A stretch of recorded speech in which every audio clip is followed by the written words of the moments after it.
Bismillahirrahmanirrahim. Assalamu alaikum students. Now we are going to discuss the role of the institution which had a very prominent role in the history of the KP educational history. So, Yazarbia, please, mind coma. Bismillahirrahmanirrahim. Assalamu alaikum dear students. Now we are going to discuss one of the prominent college of KP, that is Islamia College Peshawar, and what was its role in the educational history of Peshawar or KP. This college was established by a very prominent political leader of KP, Sahibzada Abdul Qayyum Khan. He was also called the Sir Sayyid of Frontier. Why? Because the concept of the modern education which was presented by Sir Sayyid Ahmad Khan for the people of the subcontinent, so Sir Sahibzada Abdul Qayyum Khan was the person that he was also influenced by the thinking of the Sir Sayyid Ahmad Khan, and he wanted to establish such kind of institution for the people of the KP, so they can also get modern education and they can also play their role positively for the society. Now, so Peshawar, Islamia College Peshawar was established by Sahibzada Abdul Qayyum Khan, and the foundation stone was laid by Mujahid Haji Sahib of Torangzai, 1913. Now, this institution played a very significant role and definitely unforgettable role in the field of the education, especially the modern education. And Quaid-e-Azam also came to Peshawar thrice, and three times he visited Islamia College Peshawar. As I told you in my previous lecture that Quaid-e-Azam Muhammad Ali Jinnah, he had a special affiliation with this Islamia College Peshawar, and in his will he gave some of his property to the Islamia College Peshawar. Dear students, in our previous lecture we discussed those institutes which were founded on the principles of Aligarh. Those prominent leaders, those were inspired by the thinking of Sir Sayyid Ahmad Khan. Now we are going to discuss those two institutions, those prominent two institutions which were not in favor of Aligarh movement, or I must say those who were not favor of the modern education or the institute or those institutions which were trying to teach the modern education to Muslims, because they had some reservations about those institutions. Now, first moment is Deoband movement. This movement was started by Maulana Zafar Ali, Maulana Fazlur Rahman, Maulana Rashid Ahmad Gangohi, and Maulana Muhammad Qasim Nanotri. These were the founders of this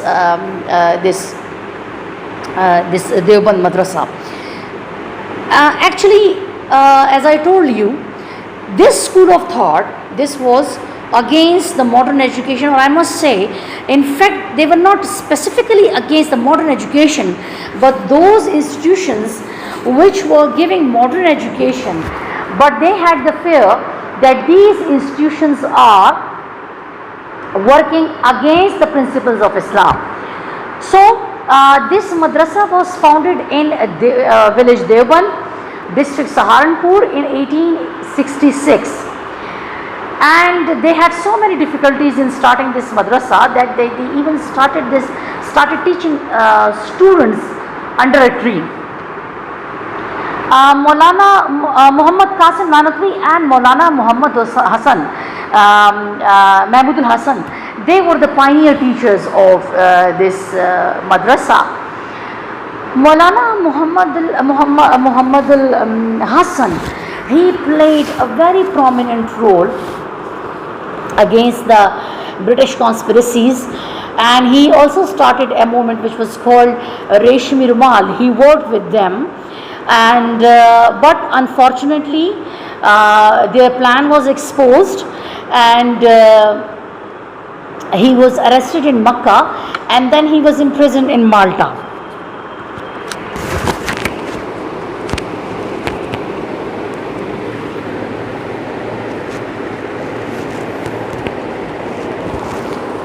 Bismillahirrahmanirrahim. Dear students, Assalamu alaikum. In our previous lecture, we discussed those institutions which were founded on the principles of Aligarh. Now we are going to discuss those two prominent institutions. I must say that they were against the Aligarh principles. So these two prominent educational institutes, they played a very important role in the history of the subcontinent education, especially religious education. So the first one is Deoband movement.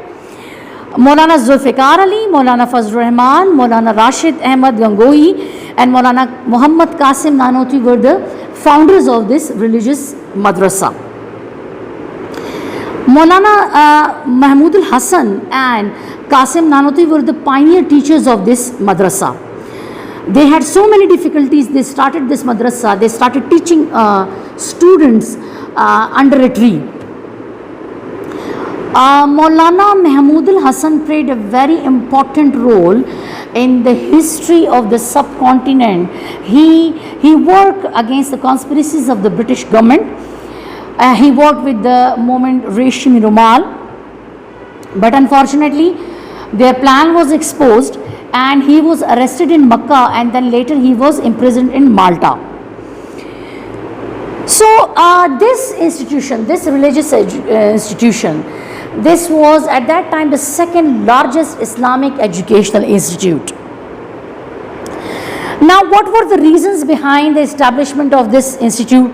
Of course, the Britishers, the Christians, the Hindus, Hindu Pandits, all of the people, all of the non-Muslims, they were working against Islam, and the Muslims were in great danger. Their social, political, economic, and definitely political life, it was declining day by day. So they wanted to crush Islam. These Christian missionaries and the Arya Samaj, I mean Pandits of Arya Samaj, they wanted to crush Islam. So this institution worked for the supremacy of Islam. They wanted to teach the true meaning of Islam to the Muslims so they can understand the cause of their creation. So most of the ulama of this movement, they were against Sir Syed Ahmad Khan, and because they were imparting modern or Western education, and their point of view was that this modern Western education is changing the mind of the youth, and in fact it is going to bring benefit to the Britishers, not to the Muslims. They had their own point of view. So they were very suspicious about Sir Syed Ahmad Khan movement. So and then they had some objections about the Sir Syed Ahmad Khan, some of the religious thoughts of the Sir Syed Ahmad Khan. So they thought that these thoughts are objectionable and it can affect the student's life negatively. So this religious institute was established in the reaction of the Aligarh movement. Now, they were totally against them. They didn't want this kind of education. So this was the reaction of the Aligarh, I must say this thing to you. And they wanted to impart the religious education to the Muslims. Now, Nadwatul Ulama, this institution, as I told you, it is also the reaction of the Aligarh movement. This institution, as I told you, there were two schools of thought. One was Aligarh and the other one was Deoband. You can see that Aligarh was totally in favor of the Western or modern education, and Deoband was in favor of the religious education. Now this Nadwatul Ulama, they bring another thought, that why not to impart such kind of education where the Western, or I must say modern, and the religious education can be given to the Muslims simultaneously. So this Nadwatul Ulama was founded in Lucknow in 1894, and the ulama of the Nawab of Shahjahanpur, Bhopal and Hyderabad supported it financially. Maulana Shibli Nomani and Sayyid Sulaiman Nadwi were associated with this institution. What were the objectives of this institution? Definitely, they were working for Islam. So they wanted to eliminate the differences between the ulama of Islam. They wanted to bring them, or to bring them on one platform, to have a same, so have some same principles and the balanced curriculum. And the other thing is that they wanted to make the students realize this thing, that not only religious education is important for them, but also the modern education too. And they were also working for the welfare of the Muslims. Now, the role of Maulana Shibli Nomani, as I told you, that Sayyid Sulaiman Nadwi and Maulana Shibli Nomani were the two prominent figures which were associated with this Nadwatul Ulama. But the role of Shibli Nomani is very prominent, because he brought revolutionary changes in the curriculum of this madrasa in 1904. Education was to be completed in 8 years. The teaching of the Quran and Hadith were superior to the logic and philosophy. The English and modern languages were also taught there. Modern sciences disciplines were established. Hindi and Sanskrit were also included in it. Books of Shah Waliullah, Al-Razi, Al-Ghazali and Ibn Rushd were added to the course. These Islamic scholars.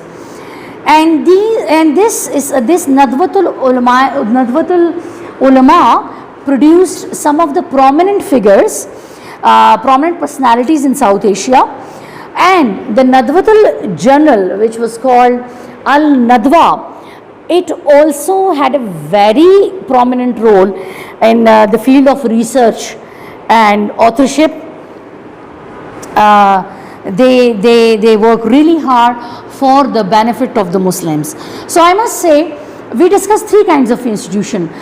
Two of these three institutions, as I told you, that one was the Aligarh movement. One of the school of thought was Aligarh, and the other school of thought was the Deoband, which was against the Aligarh movement. And Nadwatul Ulama was a kind of institution which wanted to impart religious as well as modern education to the Muslims.